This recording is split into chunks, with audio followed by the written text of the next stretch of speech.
আসসালামু আলাইকুম viewers, welcome back to my channel. তো আবারও চলে এলাম খুবই মজার দুর্দান্ত স্বাদের একটা রেসিপি নিয়ে আপনাদের সাথে শেয়ার করতে। আর আজকে আমি কলার থোড় দিয়ে খুবই মজার এই রেসিপিটা শেয়ার করব। গরম ভাতের সাথে এই রেসিপিটা থাকলে কিন্তু আর কিছুই লাগে না, কারণ কলার থোড় কিন্তু এমনিতেই অনেক মজা লাগে যে কোনো রেসিপি রান্না করলে, আর এটা তো অনেক বেশি মজার। তাহলে চলুন মূল রেসিপিতে। তো প্রথমে এখানে একটা কলার থোড় আমি নিয়ে নিয়েছি। তো বাড়ি থেকে আসার সময় আমি 4-5টার মতো কলার থোড় নিয়ে এসেছিলাম। তো থোড়গুলা রান্না করতে কয়েকদিন লেট হয়ে যাওয়াতে, মানে 4-5 দিন লেট হয়ে যাওয়াতে একটু কালো কালো হয়ে গেছে। আর এই ভিডিওটা আমি বাড়ি থেকে আসার পরই বানিয়েছি, এডিট করতে সময় লেগে গেছে, সেজন্য আপনাদের সাথে শেয়ার করতে একটু দেরি হয়ে গেছে। তো প্রথমে আমি উপরের যে খোসাগুলো আছে, লাল লাল খোসাগুলো, সেগুলো উঠিয়ে নেব। আর উপরের লাল লাল খোসাগুলো কিন্তু অবশ্যই উঠিয়ে তারপর এগুলো আলাদা বেছে নিতে হবে। তো লাল খোসাগুলো উঠিয়ে নিয়েছি। আর উপরের থেকে আমি অনেকগুলো ফেলে দিয়েছি, কারণ হচ্ছে লাল হয়ে গিয়েছিল, মানে কালো কালো হয়ে গিয়েছিল, সেজন্য ফেলে দিয়েছি। আর লাল খোসা ফেলে দেওয়ার পরে সাদা যেটুকু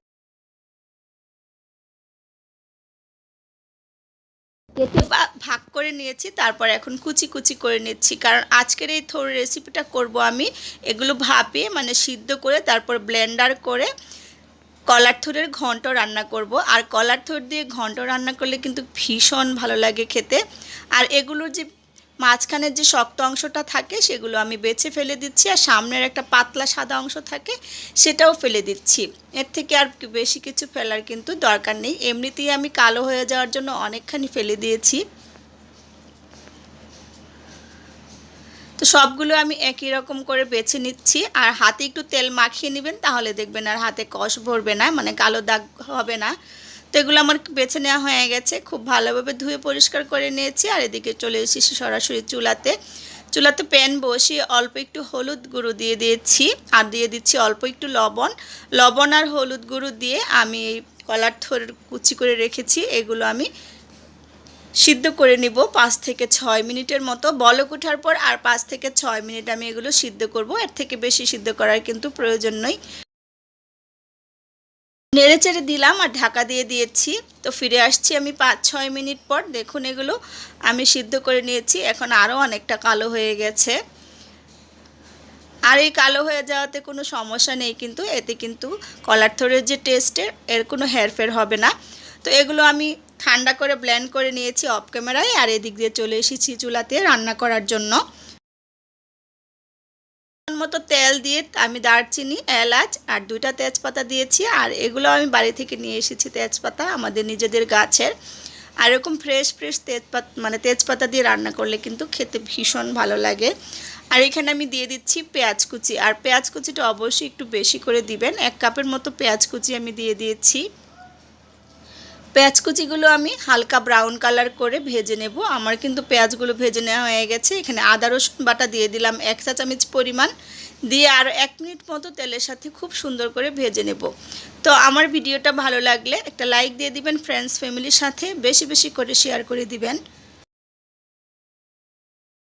অল্প একটু পানি দিয়ে আমি মশলাটা কষিয়ে নিব। আর যে যেখান থেকে দেখছেন অবশ্যই কিন্তু কমেন্টস করে জানাবেন। আমি এখন দিয়ে দিচ্ছি গুঁড়ো মশলা। এখানে মরিচ গুঁড়ো 1/2 চা চামচ পরিমাণ, 1/2 চা চামচ পরিমাণ হলুদ গুঁড়ো, 1/2 চা চামচ পরিমাণ ধনিয়া গুঁড়ো, 1/2 চা চামচ পরিমাণ টালা জিরা গুঁড়ো দিয়ে মশলাটা খুব সুন্দর করে কিন্তু কষিয়ে নিতে হবে। অবশ্যই কিন্তু মশলাটা খুব সুন্দর করে কষিয়ে নেবেন। তো যারা ফেসবুক পেজ থেকে দেখবেন প্লিজ একটা ফলো দিয়ে রাখবেন আর একটা লাইক দিয়ে দিবেন।